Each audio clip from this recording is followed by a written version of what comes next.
Aujourd'hui, on se prépare à explorer les fonds marins avec Torpedo Dice.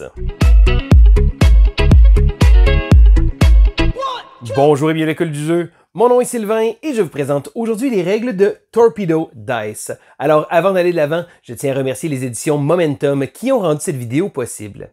Alors Torpedo Dice est un jeu designé par Chris James. C'est un jeu de type Roll and Write de 1 à 4 joueurs d'une durée d'environ 15 minutes et conçu pour des gens de 8 ans et plus. Donc dans Torpedo Dice, on va devoir aller chercher des dés, les manipuler de manière à pouvoir essayer de couler le sous-marin adverse. Donc on va aller voir immédiatement les règles. Alors, voici donc Torpedo Dice. Alors, en début de partie, chaque joueur va récupérer un plateau de jeu et ce plateau représente le hublot par lequel il va regarder le sous-marin du voisin de gauche. Donc, on va être amené à lancer des torpilles sur notre voisin comme ça, mais chaque joueur va pouvoir inscrire les résultats sur son propre plateau.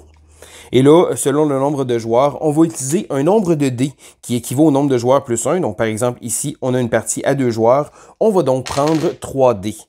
Nous sommes maintenant prêts à commencer. Alors, une partie de Torpedo Dice se fait sur une succession de rondes et chaque ronde va se faire de la même façon jusqu'à temps que la fin de la partie soit déclenchée. Et là, il y a deux façons de pouvoir déclencher la fin de la partie. Donc, la première, c'est si jamais un joueur réussit à couler tous les systèmes de l'autre joueur. Et là, les systèmes sont les icônes ici comme ça, marquées avec des cibles. Donc, si on réussit à aller chercher toutes les cibles du sous-marin de notre voisin, à ce moment-là, il va être coulé et on va remporter la partie. Une autre façon de pouvoir, cette fois-ci, perdre la partie, c'est si jamais on n'a plus de torpilles. Et là, chaque joueur va avoir des torpilles comme ça ici. Et là, les torpilles qu'il va avoir lancées, si jamais il en a lancé trop dans le vide, à ce moment-là, le joueur va perdre. Et là, pour déterminer le gagnant, on va regarder le joueur qui a réussi le plus de touches. Mais là, de la manière que chacun des rondes fonctionne, le joueur actif va prendre les dés, va les brasser au milieu de la table. Il va ensuite sélectionner un dé. Et là, les joueurs vont passer à tour de rôle à prendre un dé. Il va toujours avoir un dé qui va rester au milieu de la table. Donc, les joueurs vont avoir fait leurs actions. Ensuite de ça, le tour va être terminé et on va passer au prochain joueur qui va devenir le joueur actif qui va lancer les dés. Ce qu'il faut savoir, c'est que dans Torpedo Dice, ce n'est pas la valeur du dé qui compte, mais bien la disposition. Et là, le livre de règles nous explique ici comme ça que le jeu utilise les dés, mais avec une grille de 3 par 3 comme ça. Donc, selon la valeur de dés qu'on va avoir sélectionné, ça va faire une forme et des points qu'on va pouvoir utiliser. Et là, le livret de règles est très clair sur la manière de pouvoir les utiliser. Donc, par exemple, les 2 ici comme ça, on va voir c'est les extrémités. Donc, on peut déplacer le dé comme ça, mais on ne peut pas changer les valeurs. Donc, on va toujours devoir utiliser les petits points comme ça ici. Et là, ces petits points-là vont servir. Donc, par exemple, j'aurais sélectionné un 5 et là, je vais appliquer les résultats. Donc, lorsqu'on applique les résultats, on va pouvoir prendre notre petit marqueur. Et là, par exemple, ici, je vais dire un 5, je ferai une touche, une touche, une touche, une touche.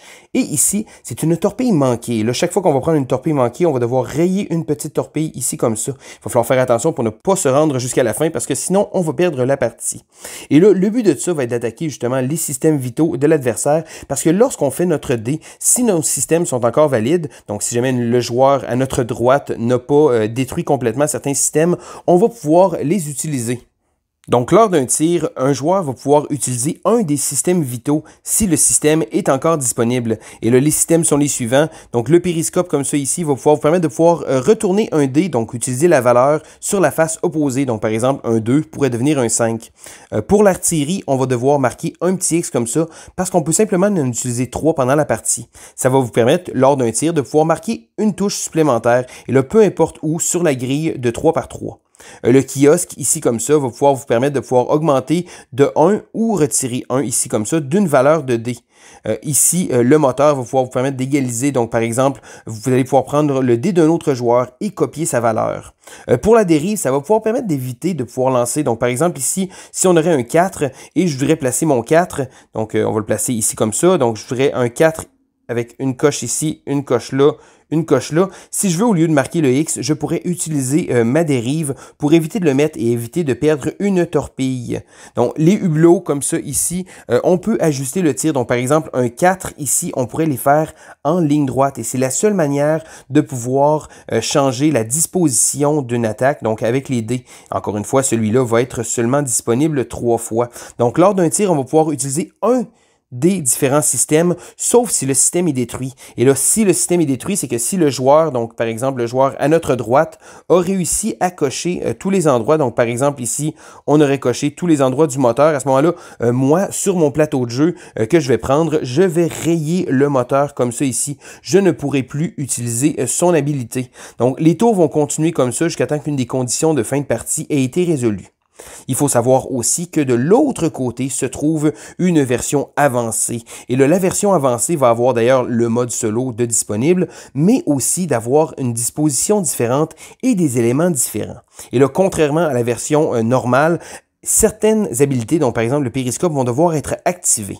Et là, pour activer les différentes choses, on va pouvoir maintenant, lors de notre tour, donc lorsqu'on va récupérer un dé, au lieu d'appliquer le résultat, donc en plaçant les dés comme ça, on va pouvoir simplement choisir d'activer un des éléments ici comme ça. Et là, le livret de règles nous explique très clairement, donc on a cette fois-ci 7 systèmes vitaux au lieu de 6, et le jeu nous explique ici comme ça comment ils vont être valides, donc comment ils vont être activés.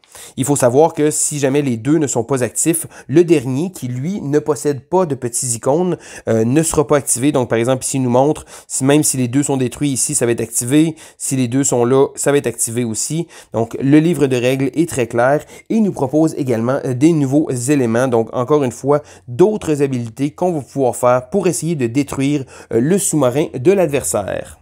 Donc, les tours comme ça vont continuer jusqu'à temps qu'on ait résolu une des conditions de victoire. Donc, soit le sous-marin détruit. Donc, à ce moment-là, si on a réussi à détruire tous les systèmes vitaux du sous-marin ennemi, on va remporter la partie. Ou si la réserve de torpilles est vide, ou on va calculer les points. Alors, ça fait le tour des règles de Torpedo Dice. Alors, si le genre de jeu de type Roll and Write vous intéresse et que vous aimez un jeu avec un petit peu plus d'interaction qu'à l'habitude, parce que vous allez être amené à bousiller les pièces du sous-marin adverse, alors j'invite à aller jeter un coup d'œil. Alors, c'était Sylvain pour l'école du jeu et on se dit à la prochaine!